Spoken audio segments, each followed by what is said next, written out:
Assalomu alaykum barchaga. Bugungi darsimizda sizlar bilan 107-topga 2 master-klass darsini tanishtiruv, ya'ni taqdimot darsi bo'lib o'tadi.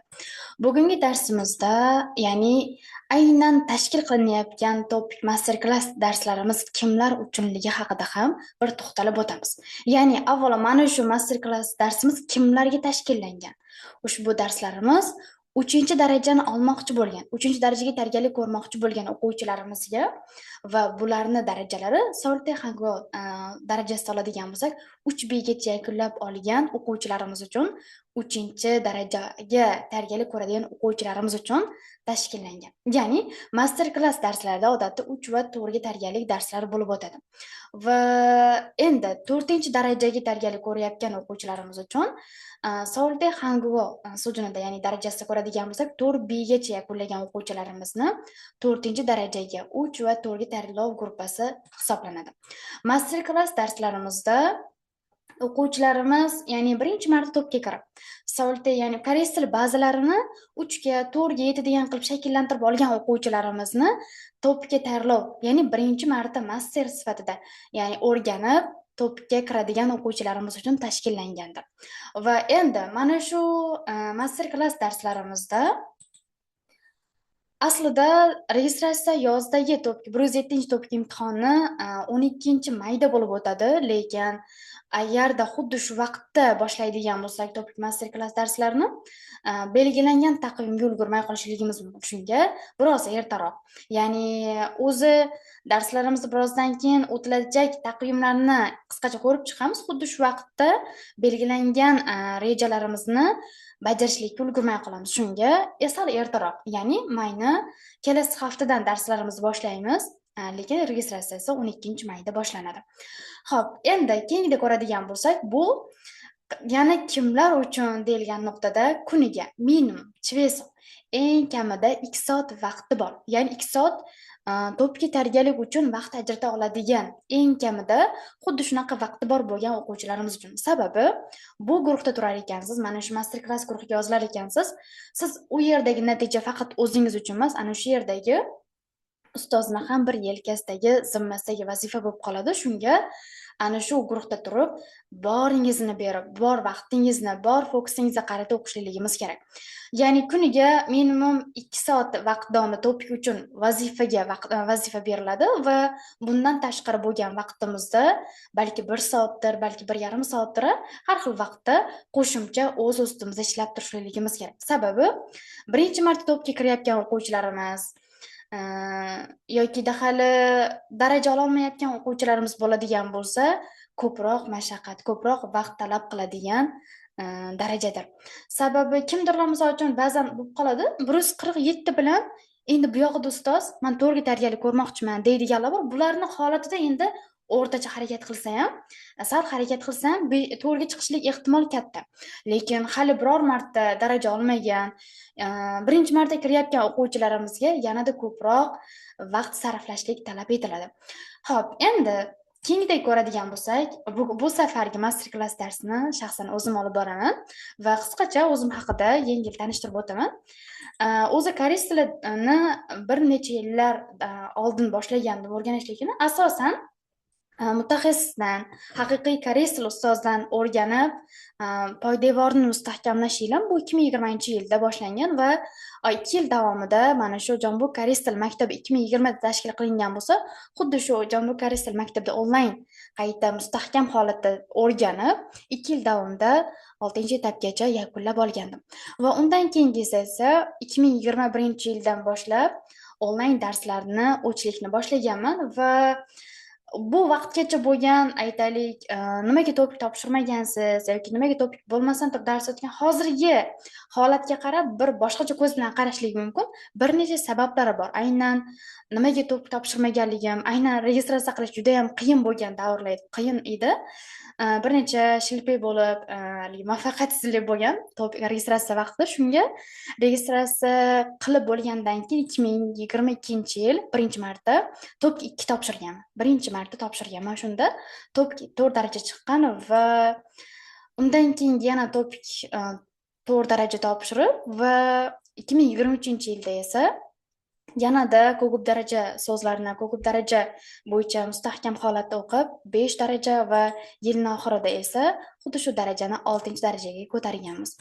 Xo'p, endi undan keyingi hozirgi akademik tajribalarim haqida gaplashadigan bo'lsak, hozirgi holatda 2025-yilda Chambuk Hakkiyoni Hagbi, ya'ni bakalavr bosqichini yakunlab oldim va undan keyin esa 2026-yilda Hangugo Hangugo Kyoku Hakkawaga magistratura bosqichida hozirda tahsil olyapman. Xo'p, bular endi ustoz haqida tanishtiruv, ya'ni ustoz sizni dars beradigan ustoz nima bilan shug'ullanadi? Mana shu koreys tili, xo'p, koreys tilidagi faoliyat haqida qisqacha tanishtiruv edi. Ya'ni bundan aytaylik, bundan chuqurroq shaxsiy ma'lumotli emas, faqat ustozni karyerasi haqida tanishtiruv qismi edi. Va endi umumiy holatda darsimiz taqvimi bo'yicha ko'rib chiqib olamiz. Darsimiz seshanba, payshanba, shanba kunlari 21:00 da bo'ladi va darsimizni o'zi master klass darsi 3 va 4 ga tayyorgarlik ko'radigan o'quvchilarimiz bo'lgani uchun shunga yarasha taqvim tuzib, reja tuzib olingan. Tadqiq darsi bo'ladi seshanba kuni va har darsimizda har dushanba kuni darsi faqat tadqiq o'tamiz. Va har darsda, masalan, 1 dan 8 gacha va keyingisi yangi bir shart, yana bir yangi shart qilib, har safar yangi shartni o'rganib, o'zlashtirib ketamiz. Va uyga vazifasi ham mana shu o'rgangan dars yuzasidan vazifa bo'ladi. Ya'ni seshanba kuni tadqiq dars bo'ladigan bo'lsa, endi chorshanba kuni xuddi shu o'tgan, ya'ni seshanba kunlik darsimizning vazifasini siz chorshanba kuni bajarib topshirasiz. Va undan keyingisi esa payshanba kuni ilkiy dars bo'ladi. Ilkiy darsimizda ham xuddi shunaqa. Har safar darsimizda yangi shartlar o'zlashtirib, dars jarayonida amaliy, nazariy qismlarda olib boramizda, o'zlashtirib shartni o'rganib olganimizdan keyin uyga vazifasi aynan o'rganganlarimiz yuzasidan vazifa beramiz. Va qo'shimcha tarzda, misol uchun, ilkiyda keladigan grammatikalarimiz yoki bog'lovchi, qo'shimcha xo'p, iboralar yoki ruhiy holatni ifodalaydigan sifatlar kabi qo'shimcha materiallar bo'ladi. Darsimizda yozilgan o'quvchilarimizga albatta o'sha darsning vazifasi kelgan vaqtda uni ham qo'shimcha vazifa qilib beramiz. Ya'ni faqat test, darsga ko'ra faqat test bajarish emasda, sizga so'z yodlash, mana shu darsda o'rganganlarni yozib olish, konspekt qilish vazifalari va sizga qo'shimcha beriladigan materiallar bo'ladi. O'rganishlikka mana shunaqa qo'shimcha materiallarni o'zlashtirib, yaxshilab yodlab olishligimiz so'raladi. Sababi o'zi 4-darajagacha bitirgan o'quvchilarimizda ham ba'zan 20 gacha bo'lgan testlarimizda ko'p daraja so'zli kelib qoladi-da. Ko'p daraja grammatikalar, mana shularni biz o'zlashtirib ketmaydigan bo'lsak, doim shu yerda qoqilib qolaveramiz. Doim shu yerni biz tutib qoladi. Biz o'zi mana shu hozir 3-4 ga tayyorgarlik ko'rar ekanmiz, shu yerdagi bor imkoniyatimizdan foydalanib, yo'limizdan chiqqan narsani o'zlashtirib ketishligimiz vazifasi bo'ladi. Va endi shanba kunlik dars faqat sizga uchun ajratiladi va darsimiz birinchi kunlarda sizga tanishtiruv va materiallar, qo'shimcha 51 da ko'proq nima foydalanadi, 52 da qanaqa struktura keladi kabi so'nggi tanishtiruv darsi bo'ladi. Va undan keyingi haftasida esa 53 tanishtiruv darsi bo'ladi. Shu 2 hafta davomida yaxshilab o'zlashtirib olamiz strukturalarni va undan keyin 3-haftadan boshlab 51-53 hammasi birdaniga, ya'ni bitta darsning o'zida 51-53 ni yasang mo'ljallari bilan tanishib, darsning jarayonida bevosita ham nazariy, ham amaliy qilib o'zlashtirib ketamiz. Mana shunaqa shaklda bo'ladi, ya'ni umuman olganda har safar yangi qoliplarni, yangi strukturalarni o'rganib, o'zlashtirib ketamiz. Va ko'radigan bo'lsak, 34 gacha o'rganamizmi? Bundan buyog'i nima bo'ladi deydigan bo'lsangiz, koreys tili agar darajasi yuqori bo'lgan o'quvchilarimiz bo'ladigan bo'lsa, oxirgi darsimiz 34 gacha takrorlash darsi o'tib berib, undan keyingi qismida 35 dan 50 gacha bo'lgan shartimizni solmon qilib tushuntirib beriladigan dars bo'ladi oxirgi takrorlash qismida. Bunda ham xuddi shunaqa 34 gacha o'rganamiz, keyin oxirgi darsimizda takrorlash va 35 dan u yog'idagi shartlarni bir ko'rib o'rganib chiqishlik darsi bo'ladi. Va mana bu sevgi darsimiz esa 51, 52, 53 ga ko'proq fokus qaratib, sababi o'zi 53 ham darajasi 5-darajaga to'g'ri keladigan Xo'p, SG bo'ladi va bunigacha bo'lgan 51, 53 ni zo'r o'zlashtirib olsangiz, 3-4 daraja olish mumkin bo'ladi. Shuni qisib qilamiz oxirgi darsda. Mana shunaqa taqvimda bo'ladi. Darsimiz katta ehtimol bilan mana shunaqa shaklda olib boramiz. Seshanba kuni berilgan vazifa chorshanba kuni, payshanba kuni berilgan vazifani juma kuni bajarasiz va shanba kuni berilgan vazifamizni yakshanba kuni bajarib topshirsangiz, men ertasiga tekshirib beraman. Va endi bu umumiy darsimizning taqvimi edi. Xo'p, oxirida savol javob qilamiz deb ko'p ham to'xtalib, har bitta misol uchun qismlardan to'xtalmayapman. Oxirida savolingiz bo'lsa, savollarni eshitaman. Xo'p, endi undan keyingi qismda nima ko'ramiz desak, uyga vazifani ko'ramiz. Uyga vazifa nima bo'ladi? Uyga vazifa qisqacha sizga birinchi vazifa bu darsga kirishlik. Darsga kirishlik, har safar darsga kirib o'zlashtirib olishligimiz kerak. Sababi darsda o'tirib o'rgangan bilimingiz bilan video ko'rib o'rganganingiz o'rtasida farq bo'ladi. Shunga birinchi shart sifatida darsga ishtirok etishlikni talab qilaman men. Umuman olganda asossiz, sababsiz dars qoldirmasligimiz kerak.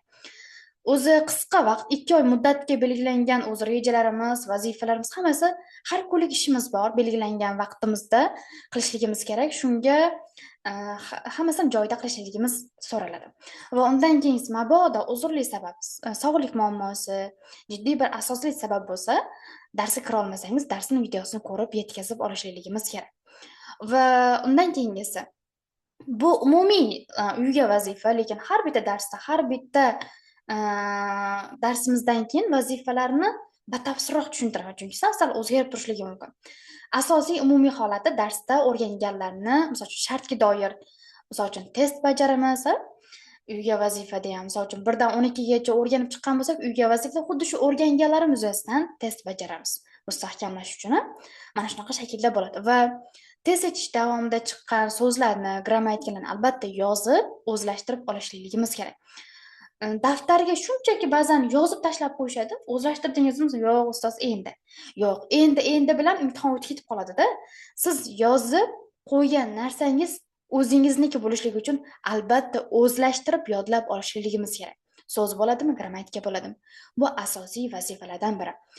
Va eng muhim narsa darsimizga ogohlantirishsiz kirmasdan yoki vazifalar 3 kun ketma-ket hech narsa jo'natmasa, hech narsa qilmasangiz topikka oid, demak sizni hozircha topikka vaqt ajrata olmaydi deb baholanadi-da va darsdan chetlatishligimiz mumkin. Sababi guruhda turar ekansiz, guruhda har bir turgan kuningizga qarab to'lab yozilishligi bor va shunga agarda siz vazifa topshirmasa, shunchaki guruhda turadigan bo'lsangiz, sizni o'qimayapti deb baholanadi va darsdan chetlatamiz. Endi keyingidagi tavsiyalarimizni ko'rib chiqamiz. Tavsiya umumiy holatda mana shu topik gruppasiga, master klass gruppasiga yozilar ekansiz, avvalo bir narsani esingizda tursin, shu guruhda 2 oylik umringizni, 2 oylik vaqtingizni sarflaysiz. Ya'ni topik uchun 2 oylik vaqtingizni ajratar ekansiz. O'sha 2 oylik vaqtda unumli foydalanib, har bitta vaqtingizdan faqat bosh fokusingizni shunga qaratishligingiz kerak. Ya'ni boshqa bir chalg'utuvchi narsalar, har xil kimdirlar aytadiki, ustoz, Instagramni daraja ola olmasam o'chiraman. Avval o'chirishlik kerak o'sha narsani. Instagram avval to'xtatib qo'yish kerak, cheklab qo'yish kerak vaqtni. Mana shunaqa shu 2 oylik vaqtimizni taqvimdagi dars jarayonida boshqa bir chalg'utuvchi narsalardan chetlanib turishligimiz kerak. Sababi qachonki bir yiqilganimizdan keyin, bir daraja ola olmaganimizdan keyin o'sha narsani qilmasam bo'lar ekan, endi bu yog'iga cheklayman emas, shu vaqtgacha bo'lgan muddatda o'zimizni bosh fokusimiz, asosiy e'tiborimizni topikka qaratib vazifalarni qilishligimiz kerak. Shunga eng asosiy narsa kimlar uchun bu darsimiz degan joyda minimum 2 soat vaqtini ajrata oladigan o'quvchilarga deyildi.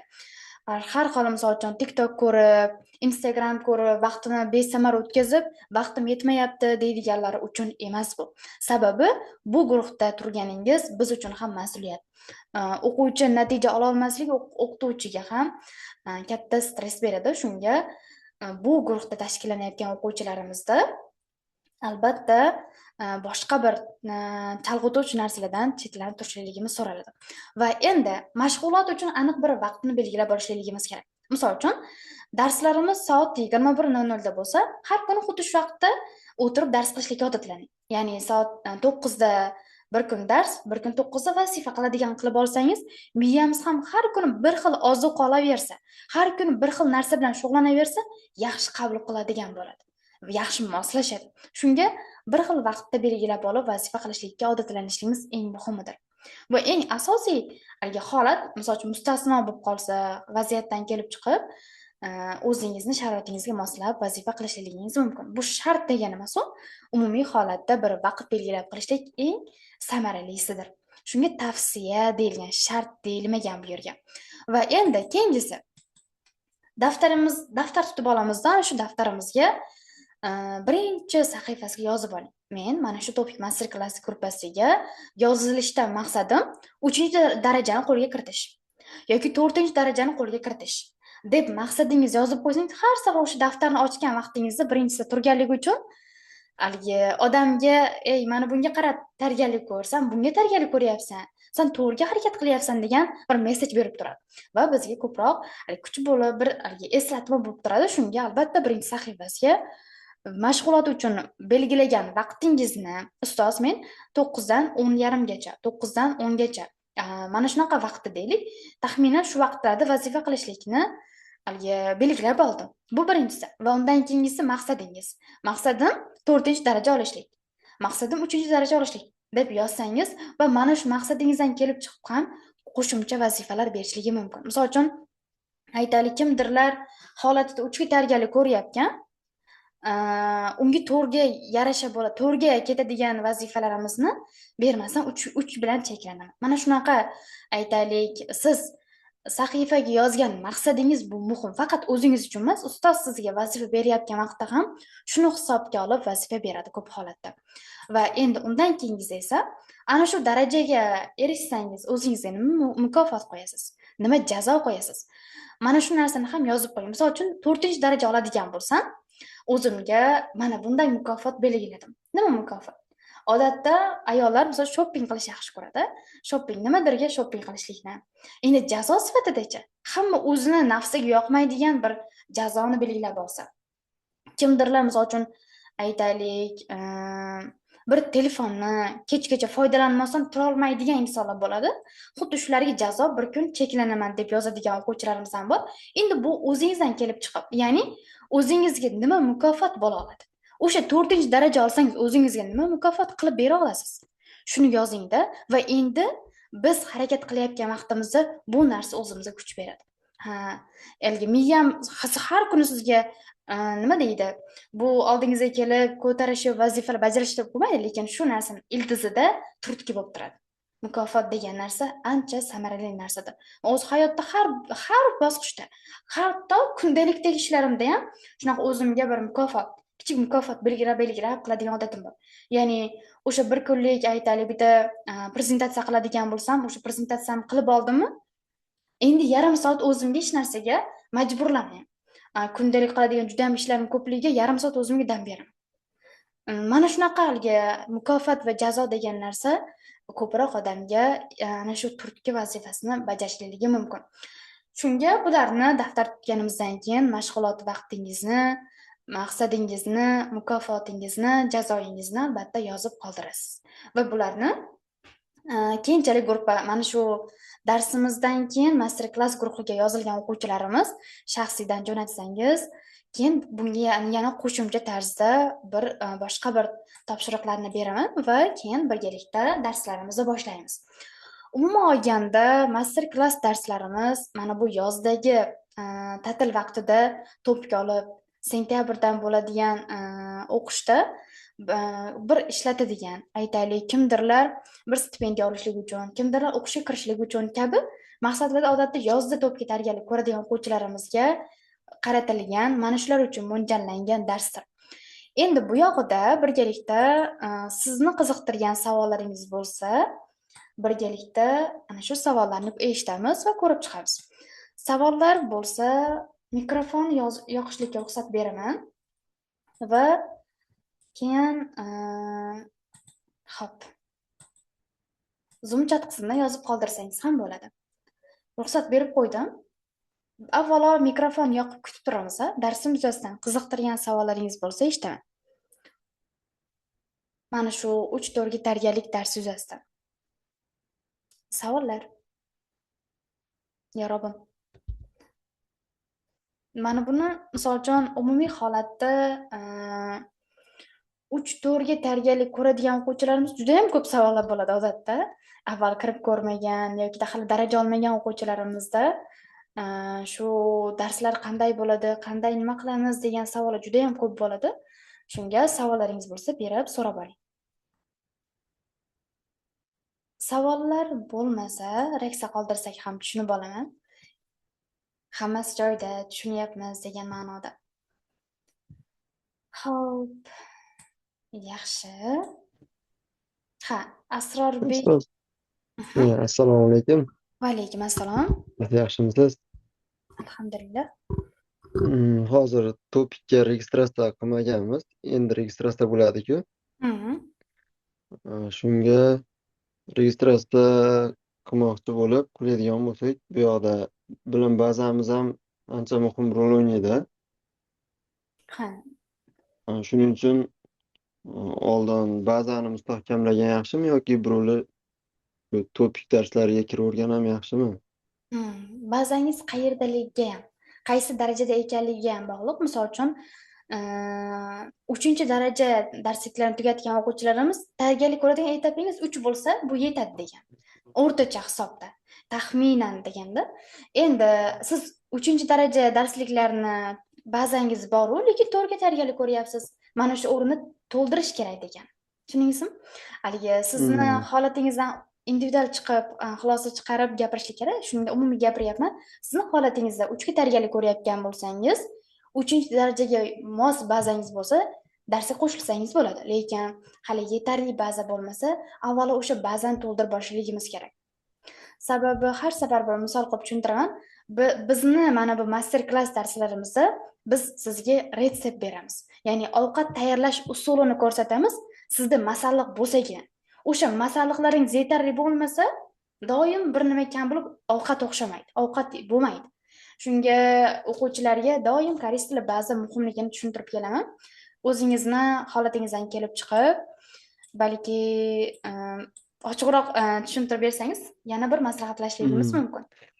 Mening holatim hozir To'l Tehanguvo 3B kitobini tugatdik, 4A ga o'tdik-da. Shu holatdaman hozir. Nechinchi darajaga tayyorgarlik ko'ryapgansiz? 3-4 ga shunaqa? Hozir aynan topik uchun deb o'qimayapman koreys tilini. O'zimni bilim darajamni ko'tarish uchun aynan topik uchun deb o'qiganim yo'q. Tushunarli. Agarda sizga topik zarurati bo'lsa, topik kerak bo'ladigan bo'lsa, tavsiya shu master klassga o'tib o'qisangiz ham 3-4 ga tayyorgarlik gruppasida o'qisangiz bo'ladi. Yo'q, ustoz, menga topik zarur emas, topik o'z sertifikat kerak emas deganlar, o'z 4-darajani tugatib olsangiz koreys tili bazangiz zo'r o'sadi. Mana bu topik master klass darslar, umuman topik testlari bizni haligi juda ham koreys til bazalarimizni kengaytirishlikka sal kamlik qiladi. Bizni oldingi mana bu Solteda o'rganayotgan bazalar muhimroq koreys tili bazani kengaytirishlikka. Xuddiki boya tushuntirganimdek masalliqlarimiz bor-ku, savatchadagi masalliqlarimizni koreys tili gruppamizni tezroq to'ldirasiz. Endi mana bu topik testlari orqali endi ko'proq harakat qilasiz. Chunki darslarimizda matn tarjima qilishni o'rganmaymiz, to'g'rimi? Bevosita amaliyot bo'ladi-da ko'proq. Shunga o'zingiz bir xulosa chiqarib, qanchalik zaruratligidan kelib chiqib tanlasangiz bo'ladi. Bo'lmasa hozir menga topik juda ham zarur emasligi sababli bilim darajani yanada o'sha sabzavotlarni to'g'lab, Ko'paytirib yuborsam, keyin o'sha ovqat qiladigan paytda qo'shilsam bo'lar ekan. ha, xuddi shunaqa. O'zi mana to'g'ri tavsiya, misol uchun bir guruhga bir kimdir taklif qilib, bir kishini chaqirgan vaqtda ham mas'uliyat bo'ladi. 4B gacha tamomlagan o'quvchi 4 bilan 5 orasida bo'lib qoladi. Haligi darajasi. Xotirjam yuqori darajaga ko'tariladigan baza shakllanadi. Shunga koreys tili bazasi muhimlar Solteda o'qiganligi yanada yaxshi. Tushunarli, kattakon rahmat ustoz. Sog' bo'ling. Yana kimda qanday savollar bor? Savollar? Mana shunaqa holatlarda, misol uchun, kimdirlarga to'piq o'ta zarur, judayam kerak. Kimdirga koreys tili ba'zida muhim. Mana shundan kelib chiqib tanlashlik kerakda. Topik master, topikka tayyorgarlik ko'rpasiga o'tsangiz, koreys tiliga o'rganishlikka ko'p vaqtimiz bo'lmaydi. Test etish, amaliyot bo'lganligi uchun. U yoqda ham koreys tili bazangiz bo'lsa, juda sekinroq. Ko'p harakat qilishingiz kerak. Misol uchun, bitta grammatika, siz darsda bitta 4 ta grammatika o'tamiz, aytaylik, Soltey gruppamizda, Soltey kitobda bitta darsda 4 ta grammatika bor. Endi aytaylik, test yechayotganingizda 7 ta 8 ta yangi siz bilmagan grammatika chiqib qoldi. Uni har bittasini o'zlashtirib chiqishlik uchun 3 soat mustaqil o'rgansangiz, endi ustozsiz, 3 soat atrofida shug'ullanishlik kerak. Baza to'ldirishlik uchun. Xo'p, yana kimda qanday savol bor? Batafsil o'rganishlik uchunda biz ana shu 7 ta 8 ta kelgan grammatikani qaysi o'rinda qanday kelishligini tezda yengil ko'rib o'tib ketamiz, tarjimasi. Xo'p, qolganlarda savol yo'qmi?